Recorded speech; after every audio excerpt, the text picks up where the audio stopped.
Oke, sekarang kita belajar kebijaksanaan dari Pythagoras. Yang pertama ini, beliau ngajari kita. As long as man continues to be the ruthless destroyer of lower living being, he will never know health or peace. For as long as man massacre animals, they will kill each other.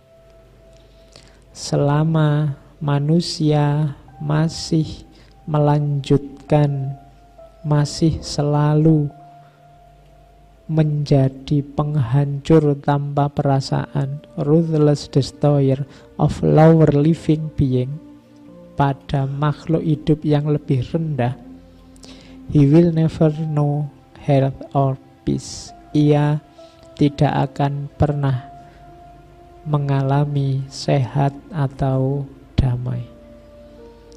Jadi kalau gaya hidup kita, gaya hidup menang-menangan, merasa sebagai makhluk paling mulia, paling unggul, kemudian kita semena-mena terhadap makhluk apapun di bawah kita, jangan lupa kita sendiri yang akan merasakan akibatnya. Apa akibatnya? Kalian akan hidup tidak akan sehat dan tidak akan aman. Kok hari ini rasanya susah sekali kita damai, susah sekali aman, penyakit kok macam-macam yang datang? Jangan-jangan kita sudah terlalu sombong. Kita memposisikan diri sebagai makhluk yang terlalu penting, sehingga kita menjadi destroyer. Tidak ada yang tidak bisa kita kalahkan, maka semua terus kita hancurkan, memenuhi hasrat kita. Efeknya pasti akan kembali ke kita.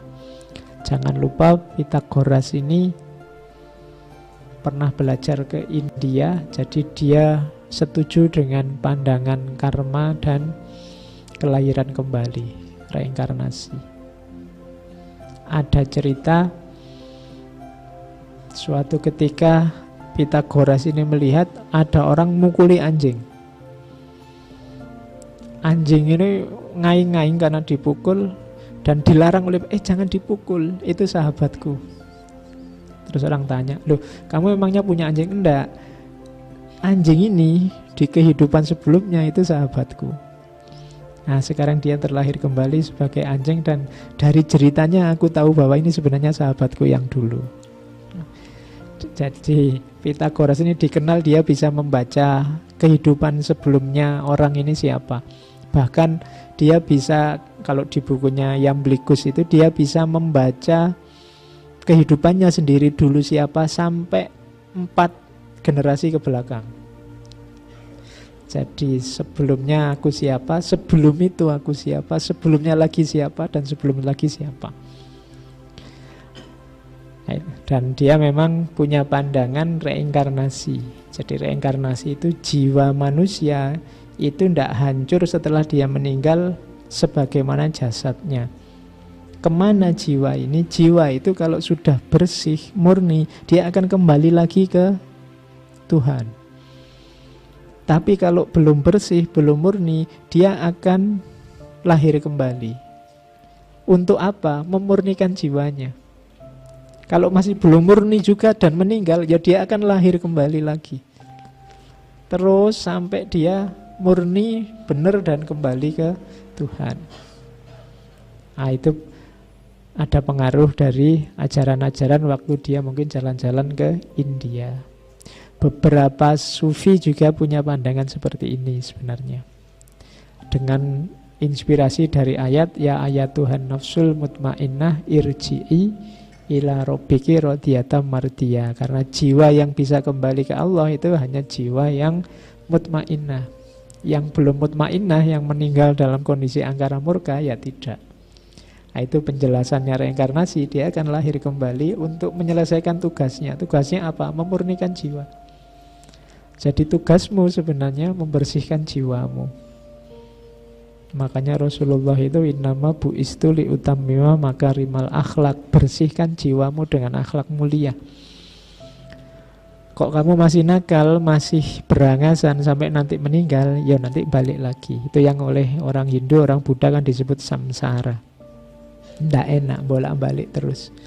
Dan kalau sudah lahir kan lupa yang kemarin apa tugasnya, jadi sekarang kadang ngulang lagi dan seterusnya.